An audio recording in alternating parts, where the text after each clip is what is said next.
And breaking news at 11, thousands back on the streets of Portland again tonight. And some demonstrators clashing with drivers and police. This is KOIN 6 News at 11. Good evening. I'm Jeff Gianola. And I'm Jennifer Hoff. We have team coverage of these protests that really have broken off into several groups. We want to start with our Cole Miller. Cole, where are you and what can you tell us that you're seeing right now?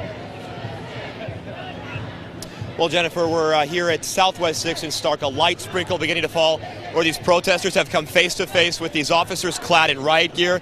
These officers we've seen all over town tonight. Like you mentioned, there have been multiple groups throughout the night. If we can, let's take a shot from Sky 6.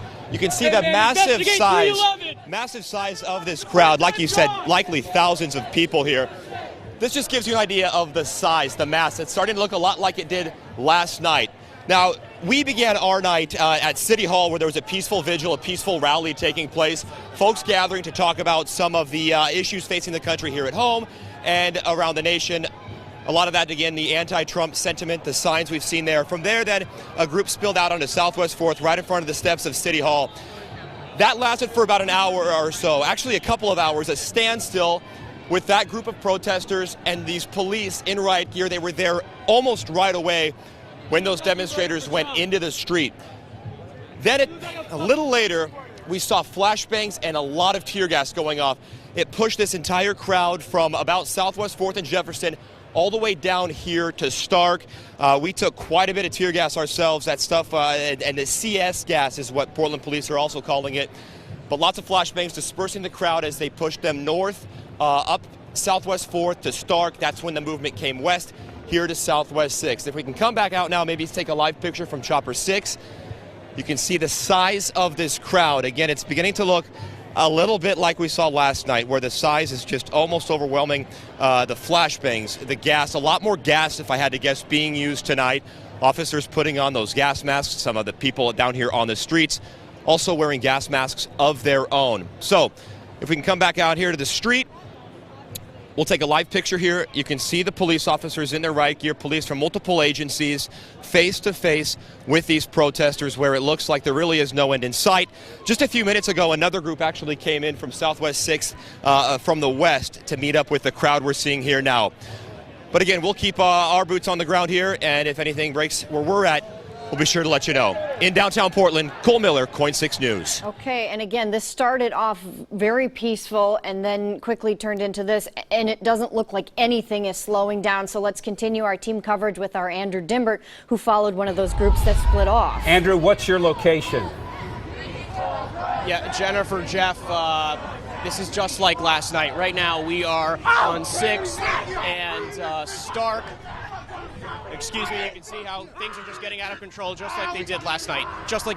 This is how it started. There's not as much destruction as we saw last night. No fires, no trash cans on fire, but it's more of the same. Protesters are shooting fireworks at police, and police are responding with tear gas and flashbangs. And what you're looking at right now is the line between police and protesters. The protesters here are getting a lot more agitated. Now, throughout the night, we had been following a mostly peaceful group of protesters around, and they tried to stop those anarchists that we saw last night from breaking off and vandalizing businesses in the area, but they couldn't stop them all. Most of that damage, though, tonight was with spray paint. We didn't see any broken windows, but once that peaceful group met up here with everybody else, this is the result. Again, police have warned everyone to just go home. They are no longer calling this a protest. They're saying it's an unlawful assembly. I mean, you can see right here, these are the agitators. These are some of the worst agitators, as well as the people that have been on trucks and doing burnouts. It's just like we saw last night, and around this point last night is when things got out of control, but police are still trying to keep the peace here. We haven't seen much action from police in about 30 or 40 minutes or so, but before they were firing flashbangs every time a protester agitated them by firing fireworks or throwing whatever they can, and now we're being asked to, you can see a group of people are running away from police, but police haven't moved yet. They've been pushing the line here on 6th and Stark again, and the protesters had also tried to take the bridges, so a little bit of different from the last 3 days. The protesters were unable to take most of those bridges. There was a line of police at Burnside, so they came around here, kind of just milled about. Then all of those groups came together, and this is the result. Police are trying to avoid another riot that we saw last night. we're going to continue to follow this to see what exactly happens. Jennifer, Jeff? Okay, Andrew Dimbert. We're joined on the phone right now by Sergeant Pete Simpson from the Portland Police Bureau. Sergeant, what's the situation as of tonight, the 11 o'clock hour? Well, we have made several arrests this evening. This protest tonight started out fairly peacefully at City Hall. There was a large gathering there of folks who wanted to have a peaceful event and stay at City Hall. Unfortunately, some other folks showed up that were more agitators and rallied enough people to get out into the street. Very early on, we communicated that we would allow and escort folks to march on 4th Avenue as long as they were staying within the route that we were going to identify, which helps minimize traffic impact. Folks did not want to do that. They went different directions, and we've been kind of dealing with them all night long. Well, to deal with them, we know you've been using some aerial distraction devices and other things. Can you explain to some of the people who are watching this what that is and what you've been doing to that crowd? Well, a lot of those things we were using last night and then again tonight, things like aerial distraction devices and smoke and sting ball grenades. They're really used to motivate a crowd to move. And the crowd tonight has been much more aggressive and confrontational with police from the get-go once they went into the streets. What worked last night, people were moving, was not working very well tonight. And folks were not leaving the area. They were continuing to throw projectiles, things like lit flares and rocks and fireworks at officers. So we have deployed both OC vapor, which is like pepper spray, and CS gas, which did have an effect of moving people and moving them quickly. Okay, Sergeant, here we are going into our fourth night. We could have a repeat of this throughout the weekend. How will you staff it with the officers? I'm sure you're already hitting overtime. And what is your suggestion to anyone watching that is going to try to be protesting over the weekend? Yeah, that's what I was wondering. What would your message be to them? Well, I think our message to folks who want to protest and legitimately want to get out and hold an event and raise an issue is perhaps another day would be better. Things right now are not stable with a lot of the folks going out there to hijack legitimate groups and legitimate messages into mayhem. And we're not suggesting people shouldn't ever go out and exercise their rights. It's quite the opposite. We want people to do that. We encourage people to do that, and we will defend people doing that. It's not what they say that causes us problems. It's what they do. And so we would hope that cooler heads would prevail, and folks that want to get out and still have something to say would look at the bigger picture and understand that right now the city, quite frankly, is fatigued by this, and whatever message you hope to convey, it's probably going to be lost. Sergeant Pete Simpson, that was very well said. Thank you for your time. And we want to get back to some of the protests out there. Our team coverage continues with our Jennifer Dowling now. Jennifer, what's your location? What do you see?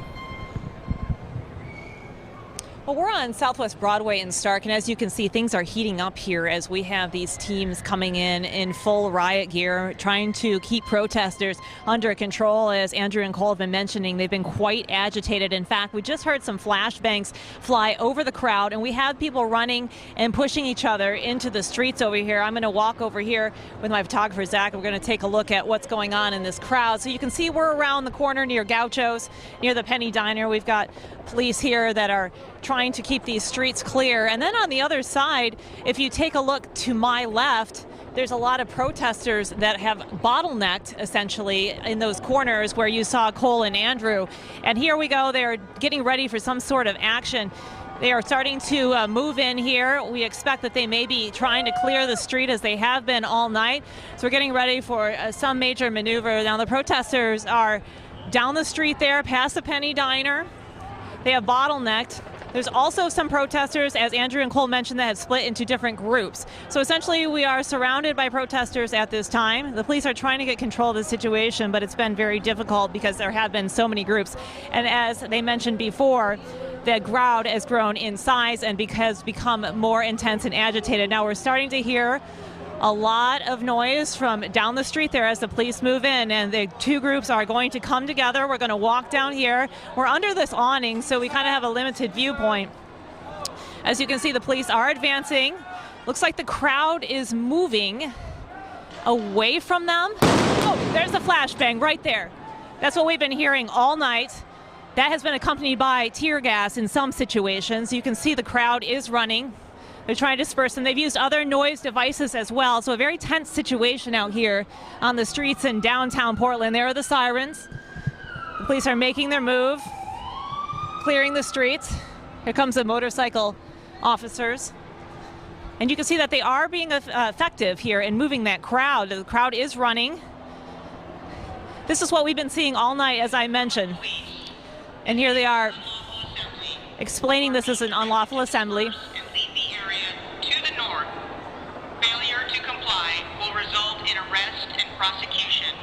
I think we have a light on us right now. I'm assuming that's a police officer checking us out, seeing who we are and that we're not a danger. And we may be asked to move back here. I see the officers heading our way. Yes, we have to push back.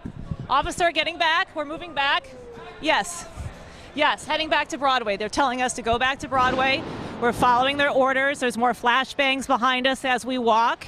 Again, things are really intense down here. And folks who are just out for a night of revelry, of course, for the weekend are running into these situations, and it's just plain crazy.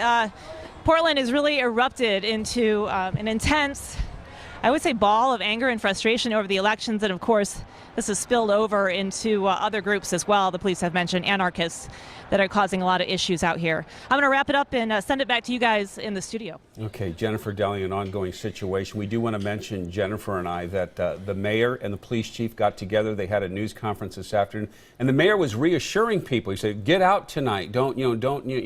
Let's calm things down. Get out and don't be afraid." Well, you look at something like this, you wonder if the mayor's dealing with reality. There was a Winterhawks game. There was a Blazers game. It's a Friday night. People are out eating and shopping. This does not look like a safe city. And again, unfortunately, we keep saying it's probably a relatively small group of people who are doing this.